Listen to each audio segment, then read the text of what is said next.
তীব্র গরম উপেক্ষা করে ভারতে চলছে লোকসভা নির্বাচনের দ্বিতীয় দফার ভোট গ্রহণ। এখন পর্যন্ত বিচ্ছিন্ন কিছু ঘটনা ছাড়া মোটামুটি শান্তিপূর্ণভাবে চলছে ভোট গ্রহণ। এদিন 12টি রাজ্যে ও একটি কেন্দ্রশাসিত অঞ্চলের 88টি আসনে একযোগে চলছে এ ভোট উৎসব। যদিও সবার দৃষ্টি কেরালার ওয়ানারে, যেখানে প্রার্থী হয়েছেন কংগ্রেস নেতা রাহুল গান্ধী। স্থানীয় সময় সকাল 7টায় শুরু হওয়া এ ভোট চলবে সন্ধ্যা 6টা পর্যন্ত। বিস্তারিত রায়হান কবির শুভ্র রিপোর্টে।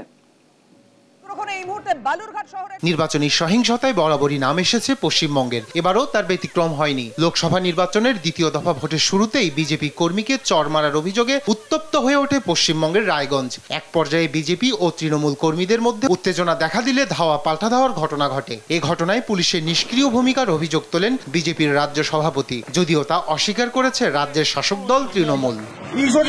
এছাড়াও কর্ণাটক, উত্তরপ্রদেশের বিভিন্ন আসনে দুই একটি বিচ্ছিন্ন ঘটনার অভিযোগ উঠলেও মোটামুটি শান্তিপূর্ণভাবে চলছে লোকসভা নির্বাচনের দ্বিতীয় দফার ভোট। স্থানীয় সময় সকাল 7টা থেকে 12টি রাজ্য ও কেন্দ্রশাসিত একটি অঞ্চলে একযোগে চলে ভোট গ্রহণ। সকাল থেকে বিভিন্ন রাজ্যের বুথগুলোতে ভোটারদের লম্বা লাইন ছিল চোখে পড়ার মতো। যদিও প্রচন্ড গরমের কারণে কিছু কিছু জায়গায় ভোটার উপস্থিতি ছিল কম।